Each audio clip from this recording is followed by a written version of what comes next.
Hello, good evening, and welcome along to GF Uncensored, where we never know what we're going to come across and we never know what we're going to cover in the topic and subject or who we're going to have along this evening. Well, first of all, I'm going to invite my first guest on. Well, my only guest really is our Nick from over in the good old USA there, and I will let him introduce himself. Good evening, young man. How you doing, Gary? I'm all good. I'm all good. Thank you for joining me and thank you for your time. It's just, I just buzz off your energy. I just buzz off your positivity in and around this field. I just love working and interacting with like-minded people. So would you like to introduce yourself? I didn't pronounce your second name because obviously I don't want to say it wrong. So I'll let you have the pleasure of that. No worries at all. And trust me, there's a lot of people out there that aren't able to really pronounce my last name correctly. My full name is Nick MULAE. Of course, I'm a paranormal investigator. I've been involved with this now for 16 years since I was 12 and still counting.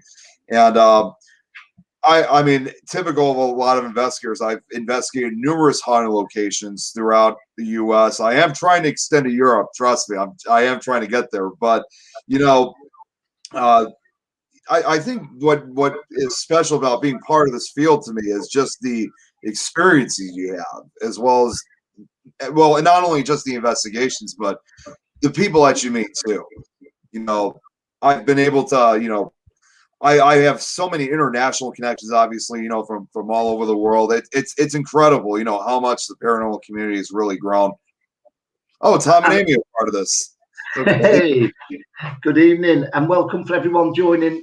Let me know where you're tuning in from as well, folks. And also as well, what blew my mind away is where, obviously because of the certain situations with that lockdown, at the minute, the global internet side of it is bringing the globe together within the paranormal unity and the paranormal world as well. And I watched it on another show the other week, and I was listening in the background, and I was just like, man, this guy's getting even more well known in like Australia and Japan. And tell us more about all these places you're linked with now, please.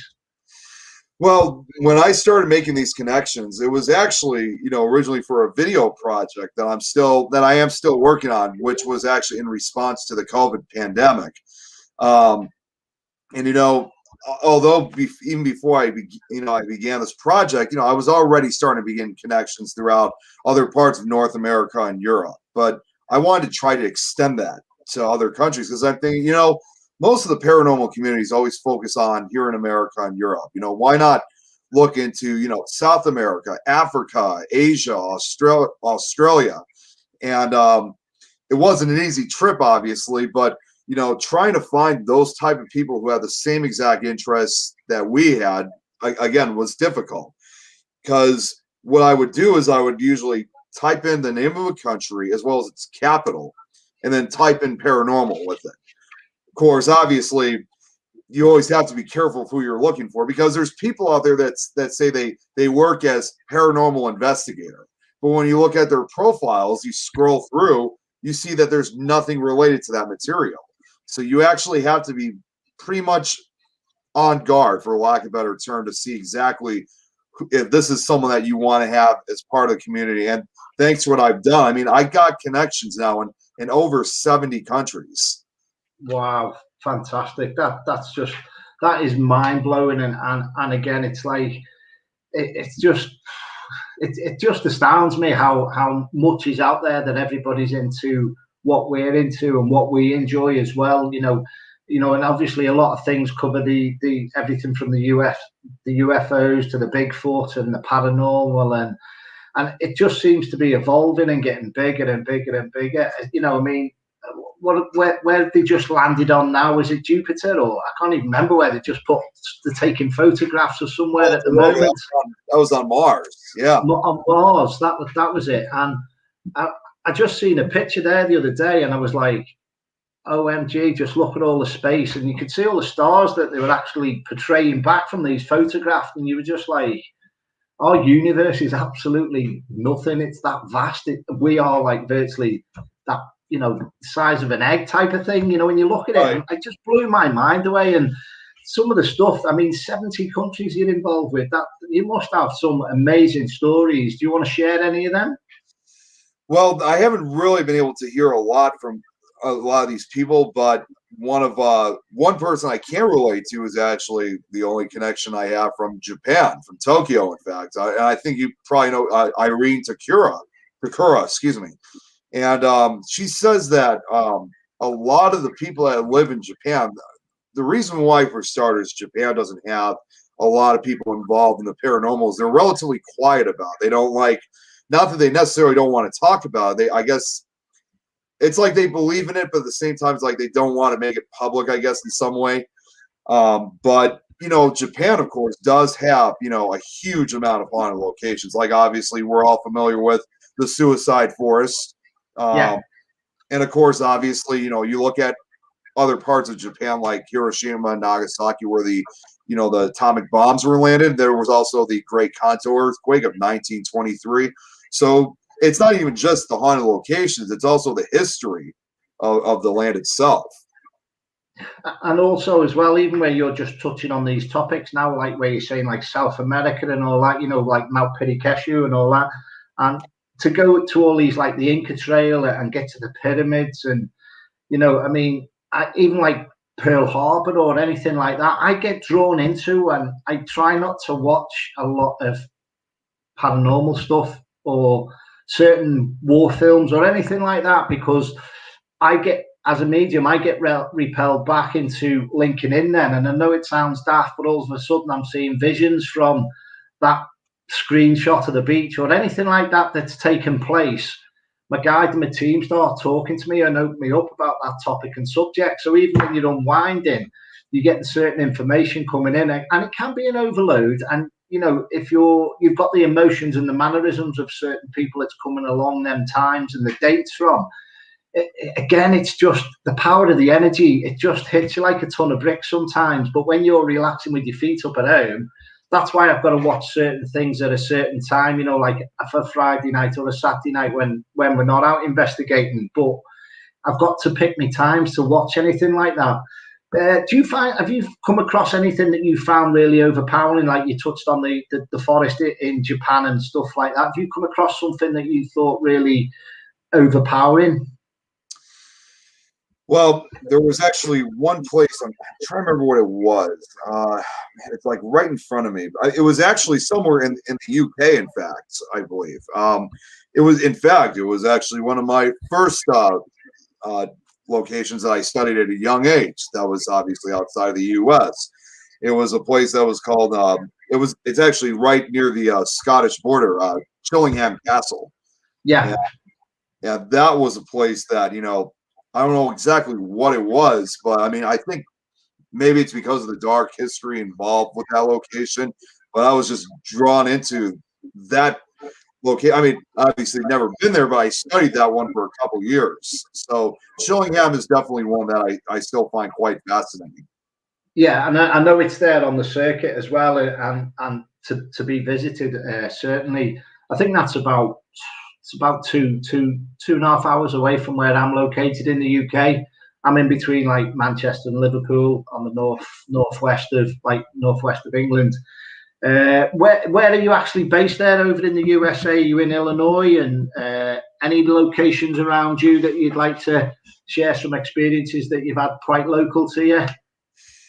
Absolutely, yeah. So we're obviously based here in Chicago, Illinois. I'm with a group that's called the Illinois Paranormal Force, or IPF. We also have a nickname that's called 9166, which represents the letters of our initials, IPF. And we've been around now for 3 years. We also operate several smaller paranormal groups, or sets, as we call it. Each one has a different role to it. So we got like our local paranormal group. We also got another one that travels, for road trips out of state. We got a cryptid group, a UFO group. I mean, the list pretty much goes on. But Chicago has a huge number of haunted locations that I've gone to, and not even just in the Chicago area, throughout portions of northern Illinois.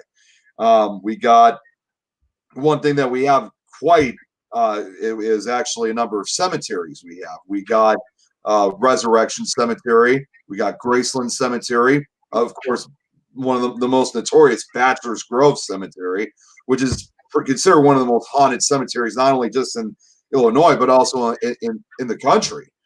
But it's not just cemeteries too. A couple other locations I can think of. One of my most favorite locations, which they actually started doing tours, was 3 years ago, was Joliet Prison, and I was actually one of the very first investigators to actually legally investigate that prison, because it was closed down for 20 years, and then starting in 2018, they started allowing tours legally. So anybody who went in before that, they were legally breaking in. Yeah, well, yeah, we'll touch on that. We'll touch on that. It's nice to have a walk around the outskirts, basically, without doing any urban explorations or anything. But I do love watching some of the groups of the urban type of stuff as well. But I think a lot of people go towards that in the UK. If there's a lot of places overcharged over here for certain locations as well. I am going to touch on a topic for Thursday's show as well, which is just closed down now, is Drakelow. So I'll be doing a show on Thursday night about Drakelow. It's stopping the paranormal. It's going on to like a museum type of thing now at the moment. So I'll touch up on that on Thursday's show.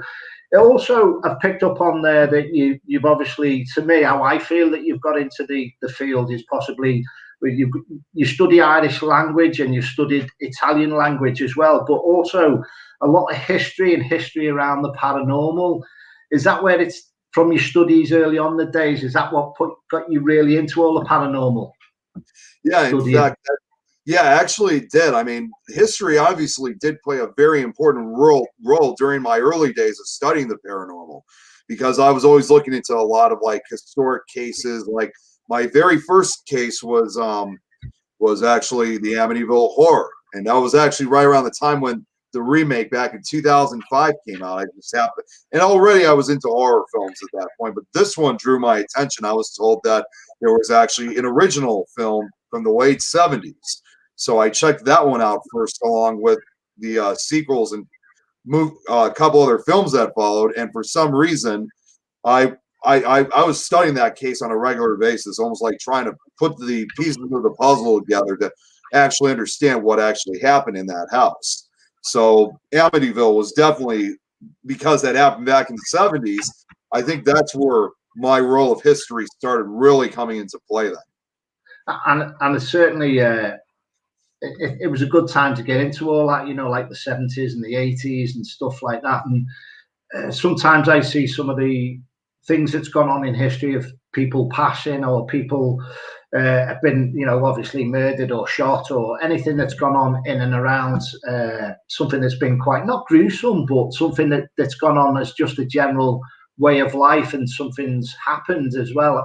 I get drawn into trying to get a link and a connection with them sometimes, just to get the communication to say, well, tell me a bit about it, to that spirit energy that comes forward, and get to the bottom of their story prior to what their life was like and stuff like that. So sometimes I do go off on a task or a tangent and get too deep in it. Like you said, you studied one location for 2 years, which is, it just amazes me how much information is out there from spirit and coming through with their information. What would you say the best experiences that you've come across for evidence-wise, photographs or EVPs? What would you say the mind-blowing thing has been there for you? Well, surprisingly, I mean, I haven't been able to capture a lot of the, a lot of the activity, but of course, I've experienced a lot. One of my first favorite ones was actually my first full night investigation I ever did, which was at Waverly Hill Sanatorium down in Louisville, Kentucky. And I say this was my first because back then I was only 17 years old, so it was my first all night investigation, and it was quite the experience, especially at a young age, because it was almost like as if the stage was set for me at that location, because we went up to the 4th floor, and our guide that we had was telling us to it would be better that it would be better if we had the lights turned off. So he turned off the lights, and probably about a minute after when we had the lights off, I started seeing these different shadow figures. And then, they were going all different directions. Some were going to the right, some were going to the left, others were coming towards us, others were going away from us. And fortunately, we actually capture, well, although I didn't say we don't have a lot of evidence, we actually did capture this on an old video camera that we have still yet to actually see the footage, because obviously most tapes aren't really used as much anymore. So that tape is yet to be seen. But in the video, as I recall, you hear me gasping, but it's not a gasp of fright. It's a gasp of excitement because I couldn't believe what I was seeing. Like, I was dreaming that, I wanted to have some type of experience, and boom, it was right there in front of me. And it's amazing, even again, when I am watching certain documentaries or paranormal shows, and I'll see somebody walk down to go and put a piece of equipment at the bottom of a corridor, and I'm like, there's two spirits there on the right-hand side that's going to come in and interact, and that's the type of energy that comes in, and like you capture, and you've just got an understanding that there's an energy there.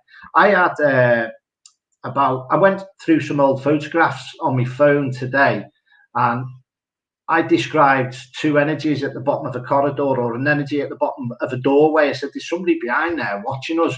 And this investigation was November, and I was flicking through my phone today at the photograph to delete some storage.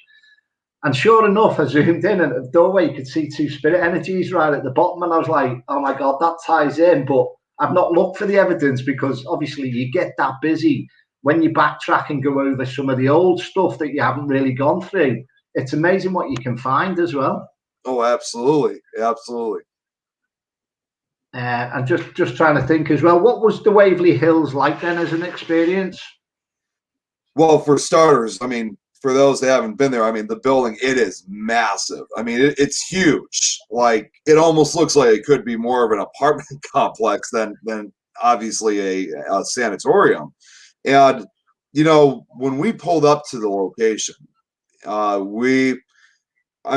don't really recall what my dad was thinking of at the time, but for me, I just had I just had that adrenaline rushing feeling, like thinking to myself, this is going to be a big night, because, and the funny part was, it was actually a week after I began my senior year at high school, and all of a sudden I was down in Kentucky checking this place out. So I knew I was going to have some kind of stories to tell when I was going to be coming back.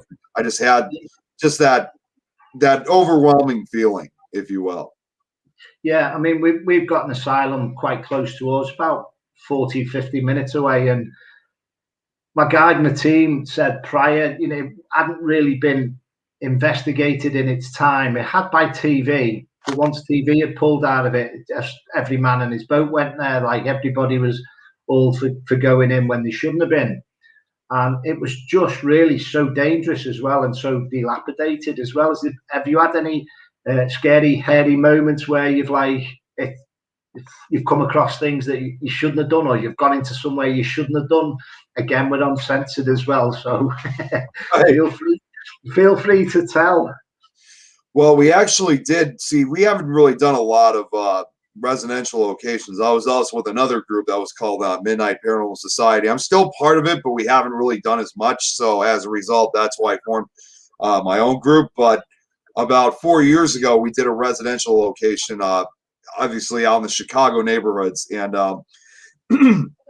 we only investigated this place 2 times. We have not gone back since. Not that we've been frightened away, of course, but the second day that we were there, there was a lot of activity that was going on in this house. And this was a family with kids.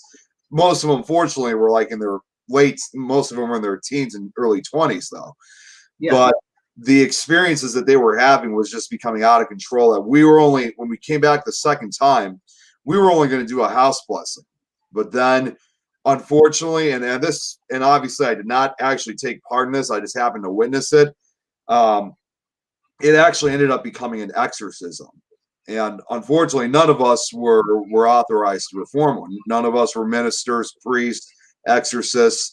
And it got to a point where I think things did get a little bit too far, because, I've always been told exorcisms can be I've been told they're quite dangerous to perform, even deadly. So I almost was tempted to want to stop this thing, knowing that this had gone way too far. But I did actually witness my very first possession. It really was like a scene out of The Exorcist. The eyes rolled back. They came back. They were like a blackish tint, voice changed, not entirely, but a much more deeper voice. And that was some, when you experience something like that, you know, especially when you're not expecting that to occur, it changes your life in basically your belief systems and views forever. Yeah, we'll touch up on some questions in a minute, folks. It's just I get intrigued with talking to Nick as well. So we'll go on some of the questions that's coming in as well. On the exorcisms as well, you know, I've had things that's developed and it's been 5 or 6 hours before we could actually get that person to be rested and settled, and energy removed from in and around the person and out the aura and settled down and balanced and cleansed. And it does take a lot of work. It is very draining, and it is eye-opening to see. It really is. But I feel, again, that spirits will put you in that situation to see how you deal with things and cope with it. So your experience from a higher level and a lower level of everything that can come in energy-wise, that when you can deal with it and experience it, it's part of your path on your experience. Right, yeah. I mean, it does leave a very lasting impression when, you know, when it comes to such experiences. Yeah, also Jessica's just put on here, our lovely Jessica. Hiya, Nick. Have you ever investigated the Congress Plaza Hotel? I'm glad she asked, because I know that question was up for all. Yes, I have been to I have investigated Congress. I mean, it's a little bit of a difficult place to investigate because they're more of a richer, kind of more fancier hotel, but they do allow, you know, like they do allow the tours to go in. And most people don't seem to realize this. At the Congress Hotel, there's actually a room that's been sealed up for years. Nobody is allowed to go into that room. And the part that I think I find quite amazing, that actually was the inspiration for Stephen King's story 1408, as well as the movie. That's where the story originated from. But because we never got it was to that door, and it literally is locked up. It's got a padlock. No one's been in that room for several years. And it's quite an amazing location, though, because it's obviously a place that, you know, you can't really miss it. So, but the stories that have been going on in that place, it's quite amazing. Yeah, and please ask questions, folks, and I'll get round to it as we're going through them as well. Zoe's saying hello, basically. She agrees with what we've touched on and what you've touched on as well.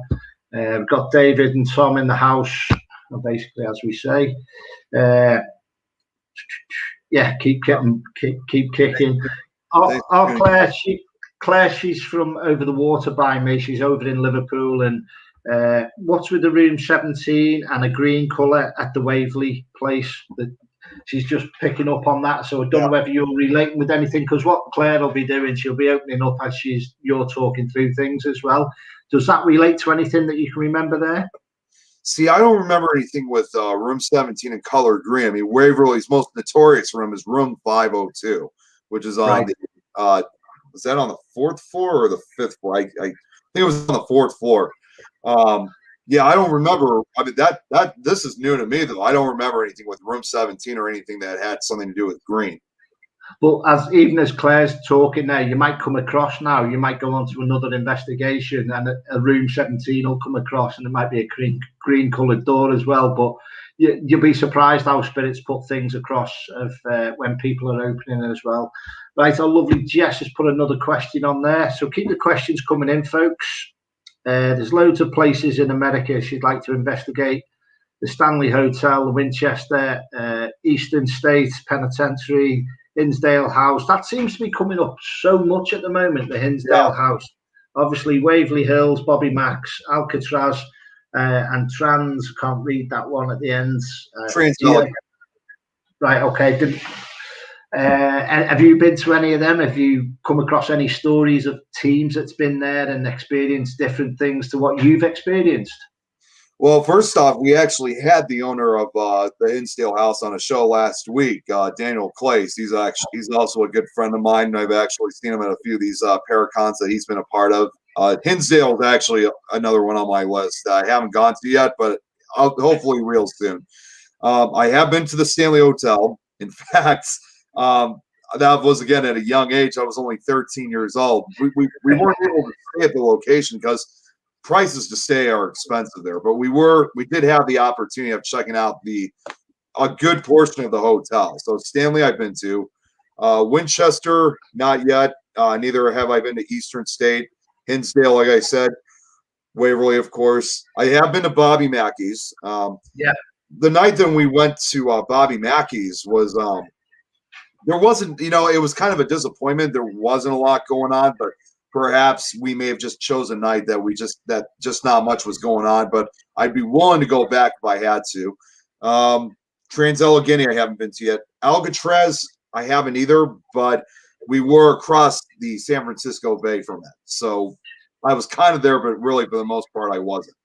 Yeah, my daughter spent 6 months over in San Francisco and that, and I was just saying to her, send me pictures of Alcatraz, go for a walk on the bridge, send me some pictures, give me some pictures, I was just drawn and fascinated to it as well.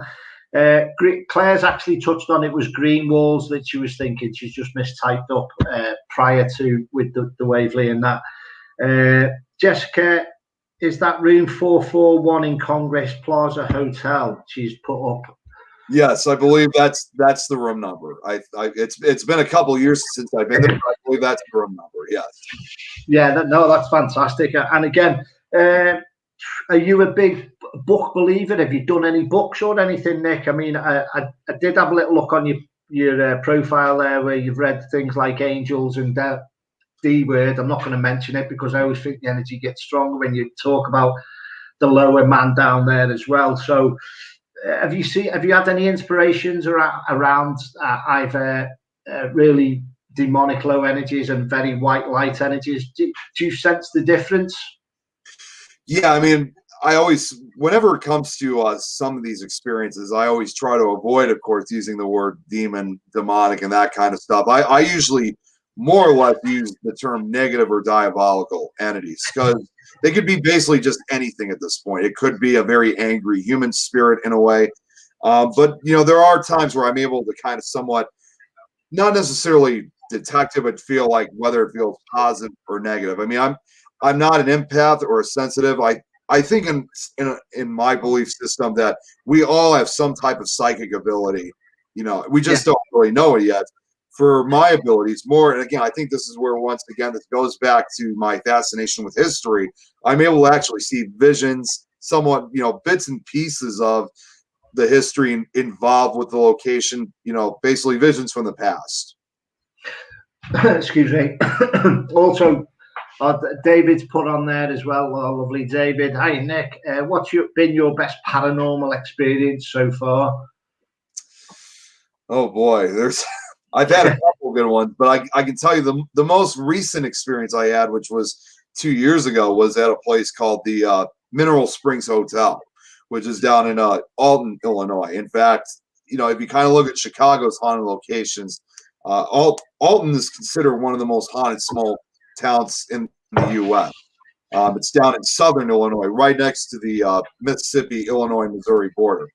And it was actually, in fact, my experience later became, not just me, there were a few other investigators, including some of my crew, with Mike Ricksecker, who's owner of Haunted Road Media.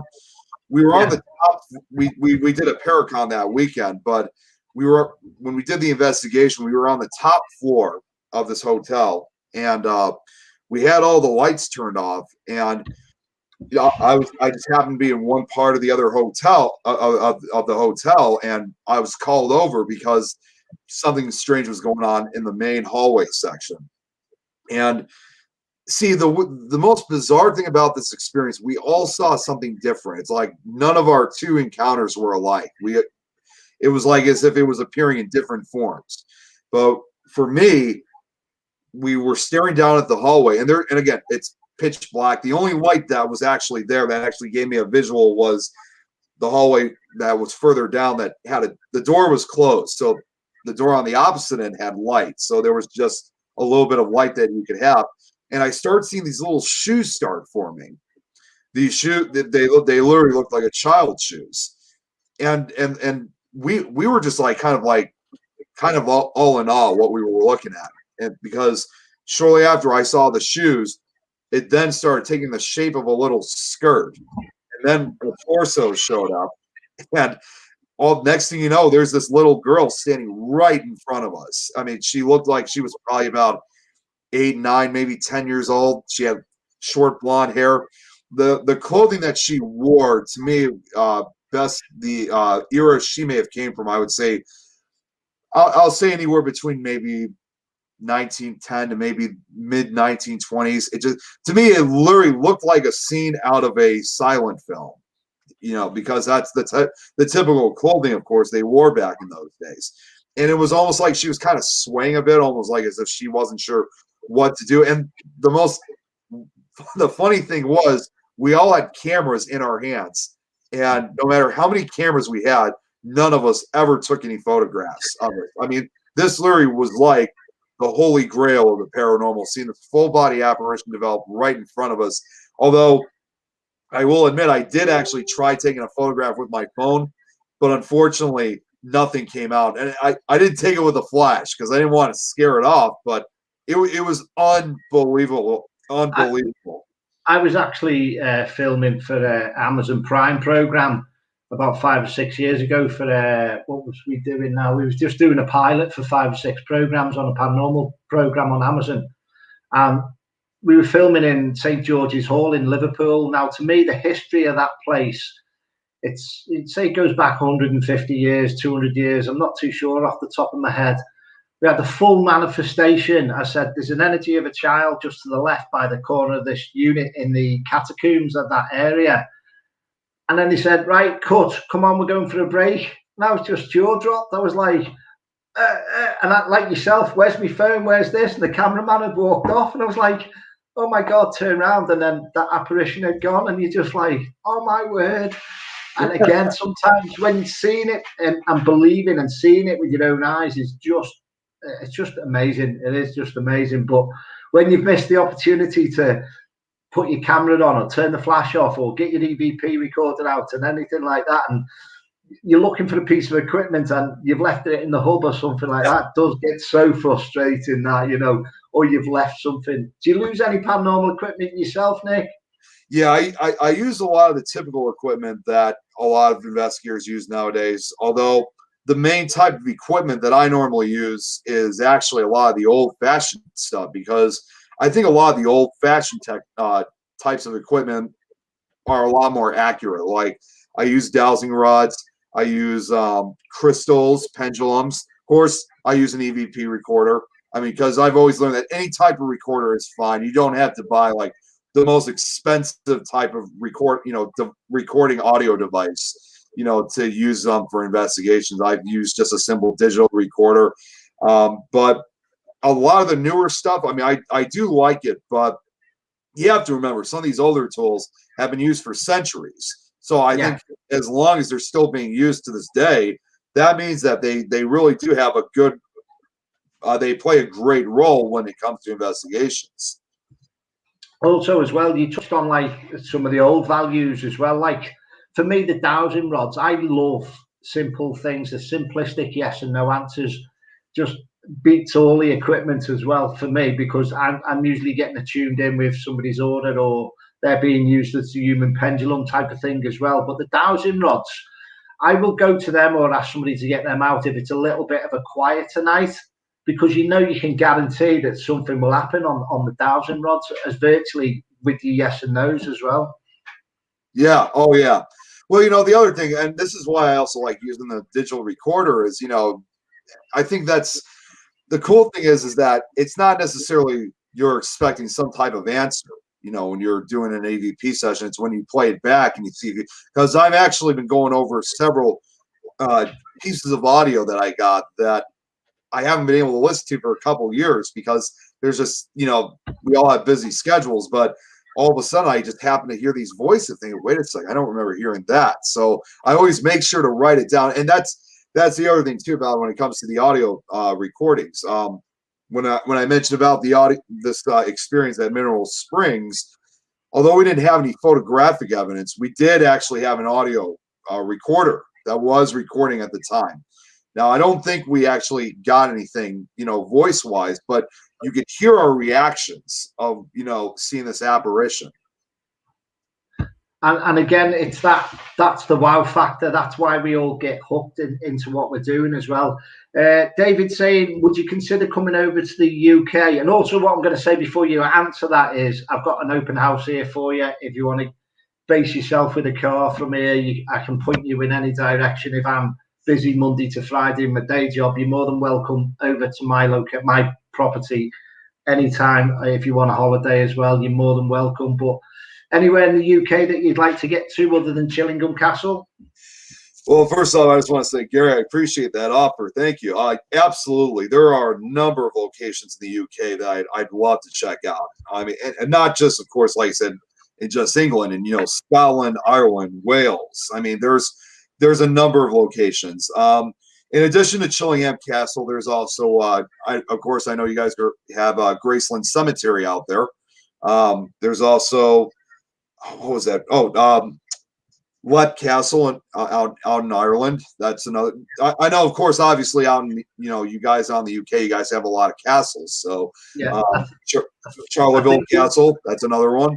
I think it's Leap Castle over it in Ireland as well, and we do have a lot of castles as well. It's they're mind blowing for me. I just go back to like the 1200s upwards, the 1100s period. Sometimes where you see castles and sites developing, I can see it as a wooden fort, or I can see it just basically with the open fires of the night time in the courtyards and stuff like that. And castles that aren't there now, where they're just a mound left. When I go there and I walk and I do a little walk around the place, I can see it in my mind's eye as it was in the day. So when it's coming to the night time, it really comes active. When I go on to land like that, or by the building or by the location, it just seems to come alive. And I think one of my first visitations was there, and a full manifestation virtually for a millisecond. It was Shotwick Castle, which is on the border of England and Wales. And it's just a mound now. But my Reiki masters took me there and he said, right, I want you to pick up what's going on the land. And I just cleared my thoughts for a minute or two. Then all of a sudden I could see a horse with a gentleman on it, but with the lance, as if he was going to have the games and the jousting against each other. And it must have lasted about 2 or 3 seconds. And I just went, have I just seen what I've just seen?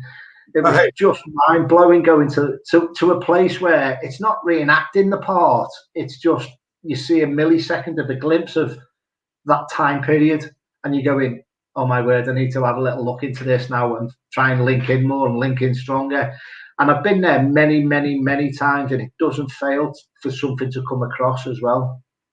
Right. I mean, it's really one of those kind of things where, when it comes to such experiences, it's like you have to really be at, it's that literal term. You have to be at the right place at the right time to be there. And that's what it's all about. And that's why we enjoy doing that trying to be in the right place at the right time. And again, you're like myself, if it's a quiet night, I always say experience it within the certain seasons, your summer, your winter, your autumn and your spring. So when you went to that locations, Bobby Max, and it was quiet, I would say don't go back in that period, go into one of the other seasons. So if you went in the summer, go in the winter and the autumn and the spring and try it like that. Because I always find to do a location 3 or 4 times and cover the whole seasons within the calendar, I feel that there's different times of year that these places are really different activity goes on as well. Absolutely. Yeah, because when we went to Bobby Mackey's, that was during the summer. Unfortunately, when we went that night, it was hot like crazy there. So it made investigating that night rather difficult for us. But, I'm always willing to try a different time. Now, it was the opposite for Waverly because we went in August and that place was active as, it was crazy over there. And same thing, the place that we went, we experienced the apparition at Mineral Springs. What's interesting is that we investigated there during the summer.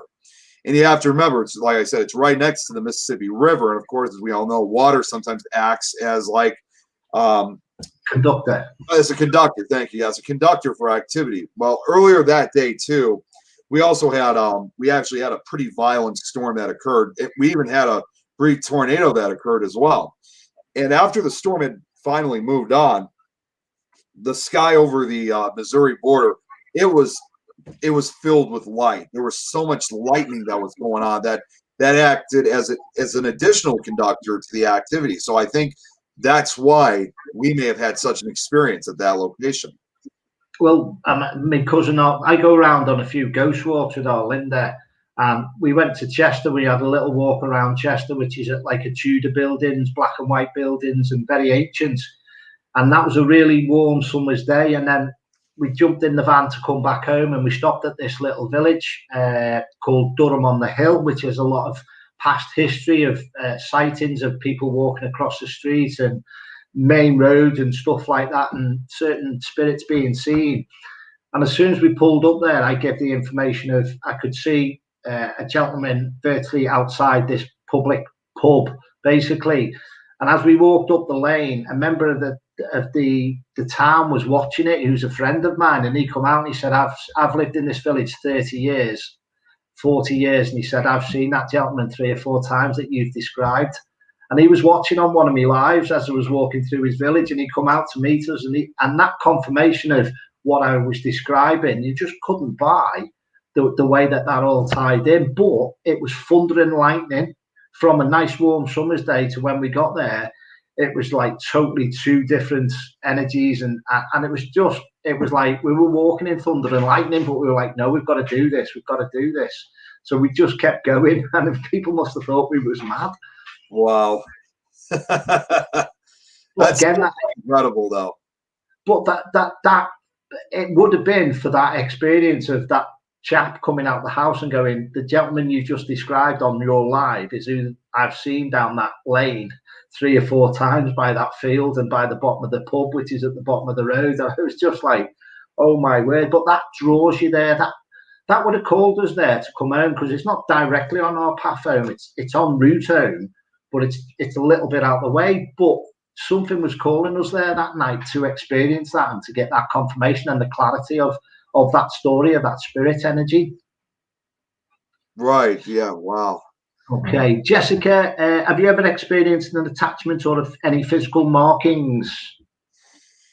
So not necessarily physical markings, but I mean, I have had, some physical experiences. I mean, not nothing like violent or anything like that, but I've had my energy drained on a couple occasions.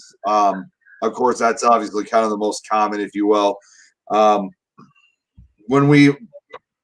I mentioned about the, like I said earlier about the exorcism that we had prior to the exorcism, we actually did have something that somewhat attached to us.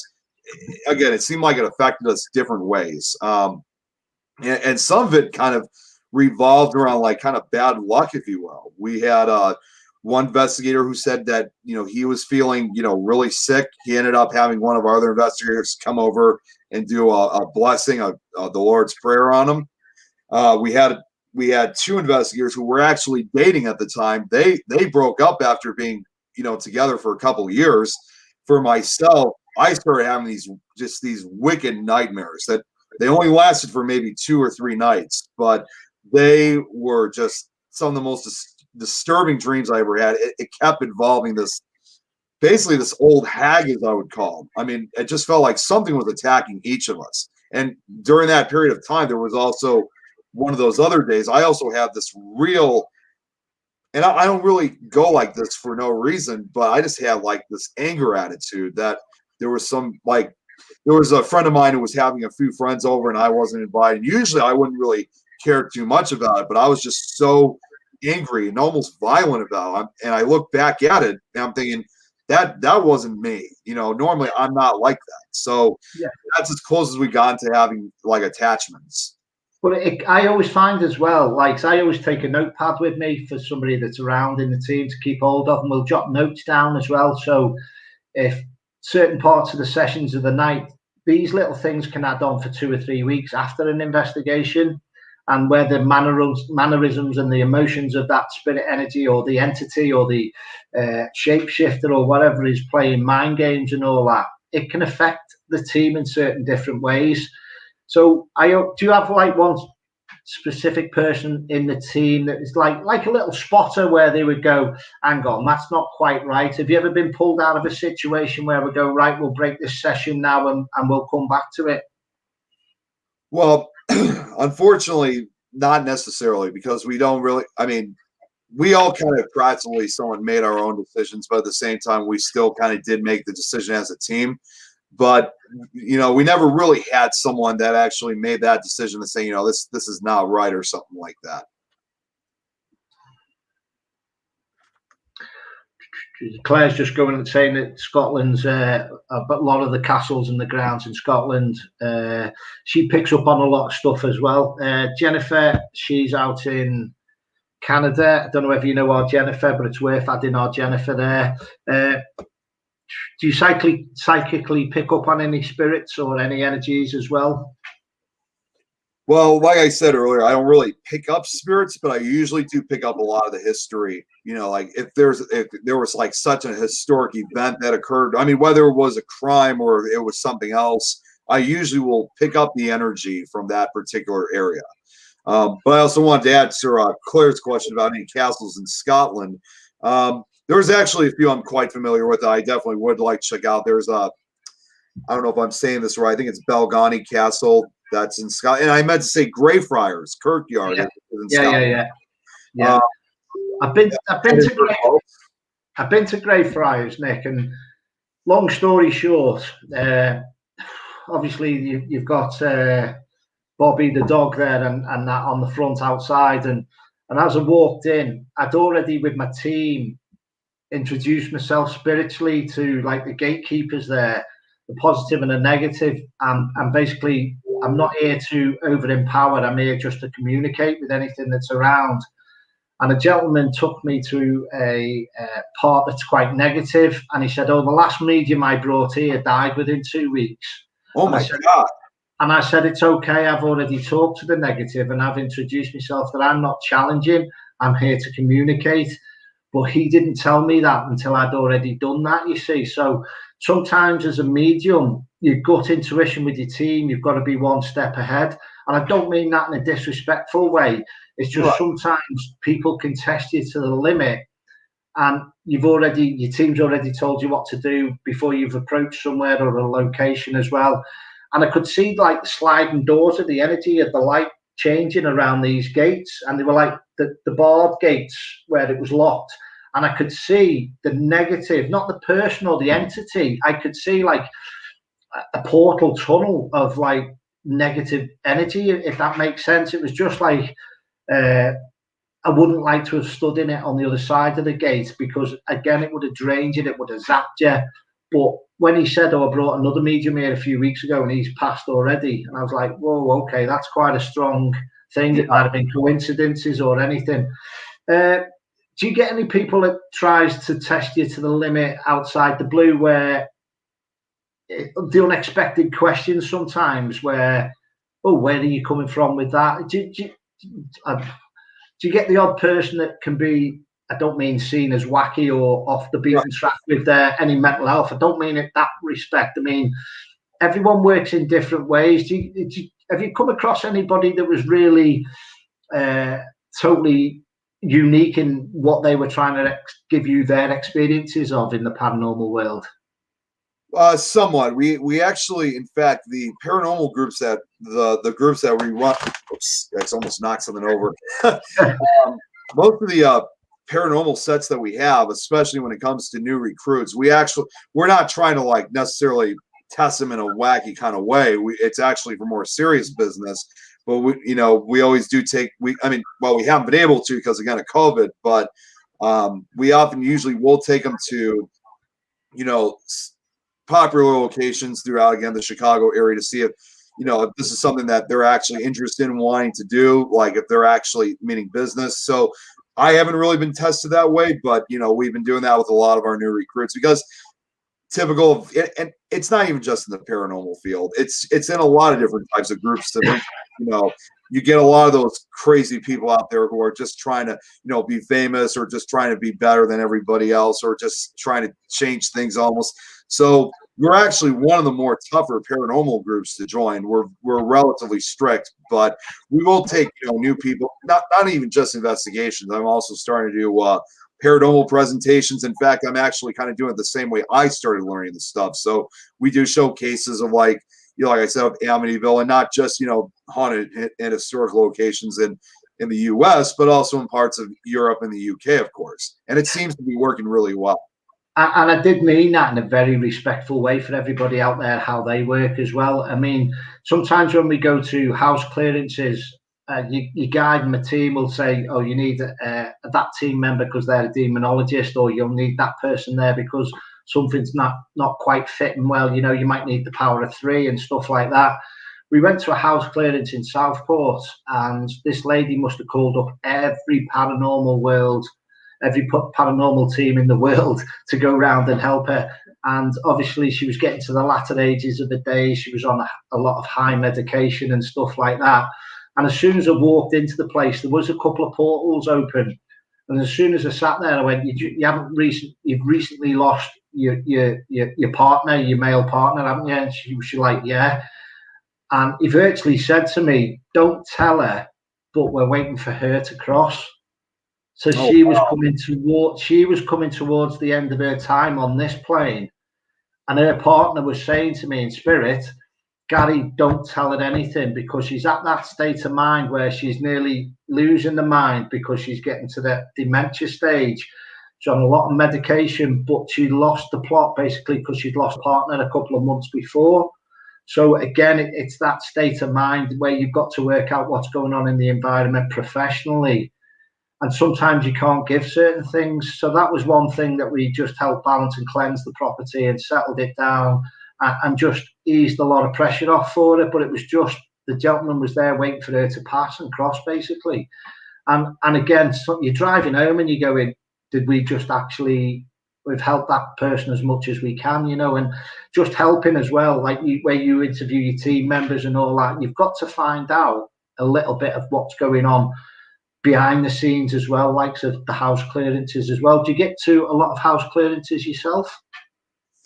Not necessarily. I mean, I know a lot of people who do, because like I said, I haven't been able to go to like a lot of these like residential locations. It's not because I don't want to be part of them. It's just that, you know, of course, like anywhere else, most people are relatively reluctant to having, you know, these groups coming into their homes because, in addition, of course, with the typical fear of being crazy, they don't want this. They do not want that notoriety of being, you know, this haunted location where people think they can just show up at their house. But, you know, I mean, for the most part, I've only ever done only about 4 residential locations in over the last 10 years. And I'd safely say it is like treading on different water, isn't it, professionally? You're going in and you've got to cover the whole experience of what's gone on in the property prior, and you know, where's the state of mind of the person that you're going to investigate this property with as well, and what's going on there as well. Patricia said she's had an experience of a friend that's passed, and then all of a sudden they could see them sitting on a dining room chair, frighten the life out of them as well. Have you had any experience of family members? But I feel as a medium, I do feel a lot of people that are opening up spiritually do see a lot in the bedroom, because that's the relaxed state of mind for them to receive spiritually. Right. Yeah. I mean, of course, obviously, as a lot of us know, like it's typical of having, you know, family spirits coming back. And probably the closest I've ever gotten to with when it comes to deceased family members, it was not actually a apparition that we saw. It was actually some kind of event that we feel like not only just myself, my entire family believes this. 2 years ago, my sister got married, and a few days before my sister got married, I was one of the groomsmen. We went to the church to practice, you know, how the whole thing was going to be set up. And then afterwards we had the dinner party, you know, right after the practice was done. And the evening as we were walking out, it was this beautiful sunset. It was just really nice. And unfortunately, I found out the day that the wedding was supposed to occur, it was going to be raining. And I said at one point, saying, you know, it's too bad we didn't have the wedding, you know, today instead, because this would have been a perfect day. Well, a couple days later, after when the wedding was over, of course, as expected, throughout most of the day, it was raining. And we went to our location where the after party was going to be. And I was inside the building, and one of the family members then runs into one of the main rooms, and they say, "You got to get them out here right now. There's this unbelievable sunset that's going on. So a majority of us went outside, and I'm just glad we got pictures. I'll never forget this. It was this incredible sunset that we had, better than what we had a few days prior. It was literally like, it had a huge amount of different colors. It was like a giant rainbow in itself. And I remember hearing my mom at one point saying, "This is definitely being set up by our deceased family members. There's no other way we could have, expected that to occur." And it was unbelievable. It was like they set it up for us. So like they're having a party and celebrating the day as well, and just making themselves known as well. Let's see this one. Have you got anything that you'd like to promote while we're on here? And I'll go to the next question as well. Do you want to tell us about what you've got coming up? Well, I took a break from it because I've been involved with other projects. But when I mentioned about this exorcism, I actually am writing a short story about it. Of course, obviously, names, location, they are going to be protected. Of course, there are going to be some things that are going to be partially left out because of legal reasons. But in fact, it's actually going to be recorded at some point by a friend of mine who does audiobooks. So there is a story that I'm currently writing. It's going to be a short story, of course. In addition to that, you've probably seen it for yourself. I've also been doing audiobook stories of a book called Corpse Cold New American Folklore. Of course, I have no part in actually writing the story. I've offered to do audiobooks, and I plan on doing that for a few other books of a company that's called Cemetery Gates Media. The audiobooks are really going really big now, I find, where people are like certain postmen are listening to them all the time and doing the job and just carrying on with their daily routine as well. So I think that tied in with Rachel's question there about have you been to like a place where it was just a place or a location that was just very negative in the whole atmosphere altogether? Have you felt that when you've walked onto a location prior to anything happening? Yes, there's a few of the most, one of the most recent one that I've been to. Again, it's actually one of my favorite locations. It's just an hour south of me. It's called Joliet Prison. I already mentioned earlier. Yeah, Joliet Prison. Because you have to remember, it was a maximum security prison in its days. So Joliet, I can't understand why wouldn't there be negative energy, because it did house some of the state's most notorious criminals. We had a few of the serial killers that were there. John Wayne Gacy was there. What was his name? Man, it's like right in front of me. Richard Speck. Richard Speck was there. We even have someone that most people really don't talk about, but I've done my research on it. He wasn't necessarily a serial killer, but he was involved in one of the most notorious unsolved murder cases, that's still open to this day in the state of Illinois. So, but Joliet, I mean, the entire place, it's very amazing. But our last time that we investigated, we actually had the opportunity of going up to the boiler room, which was recently open because they fixed it up.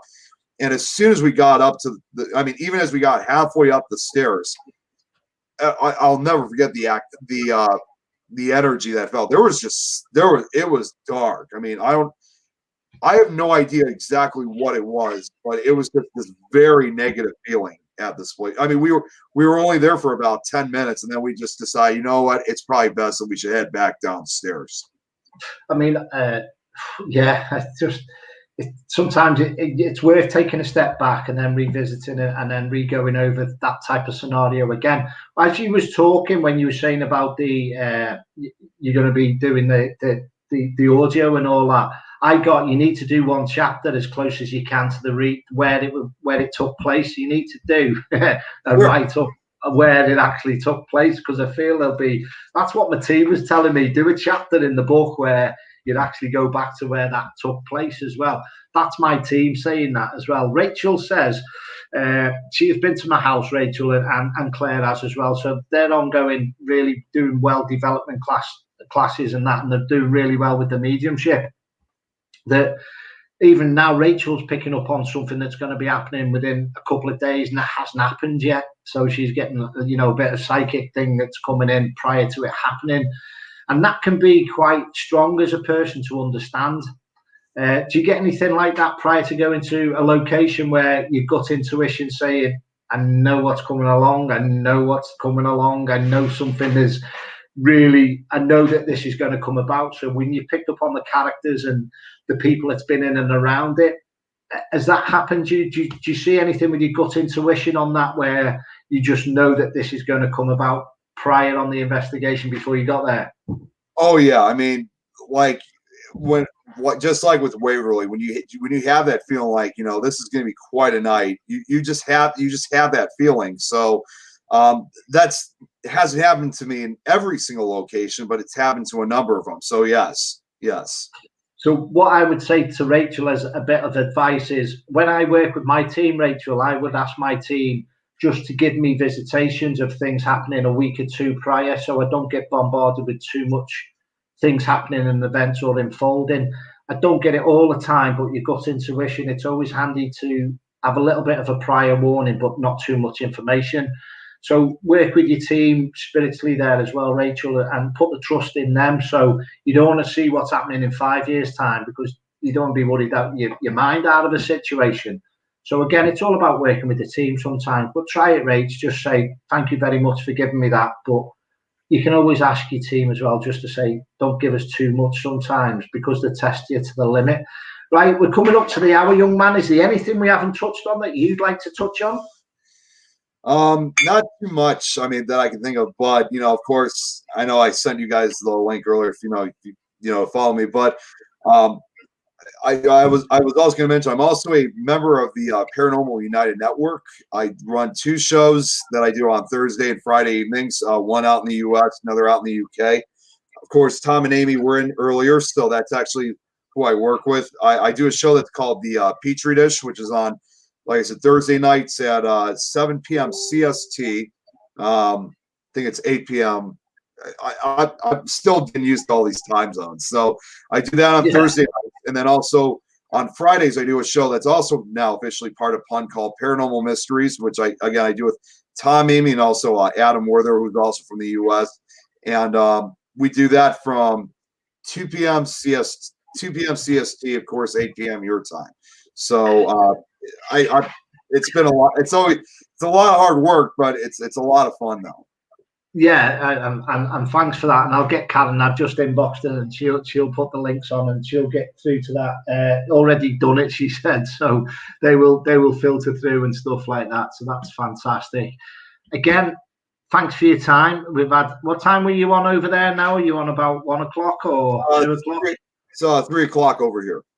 3 o'clock. And again, thanks for your time. Are you looking forward to? I know we're looking forward to getting out there. You're still on lockdown. We are basically on partial lockdown. I mean, it has kind of somewhat shut down. I mean, first off, I should say that I got both of my vaccines, so I'm officially, protected from COVID. And but yeah, I mean, we are still on partial lockdown. I mean, I'm still allowed to have people over and stuff, being able to go places. But Chicago at one point did have some of the highest ratings of COVID victims, sadly. But with the vaccine now becoming more available, hopefully those cases will start dropping.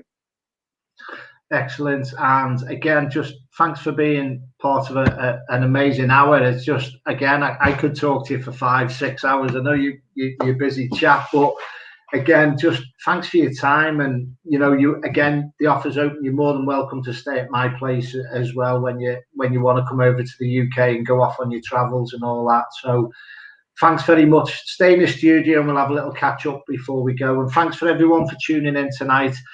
Please check out the rest of the shows on Keep On Chatting platform and the network as well. Got some amazing people coming along. And also as well, Thursday night, my open mic hour will be talking about the loss of Drakelow Tunnels, where that's coming off the field circuit. So it's going to be a big loss for us all. So, and Claire said, this just like me, what I said when you started, could listen for 5 hours. So we could talk for 5 hours as well, couldn't we?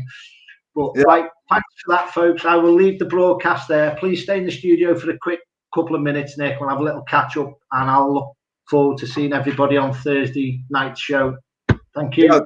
Yeah. Thank you for having me. This was fun. This was great. Oh, pleasure, mate. Pleasure.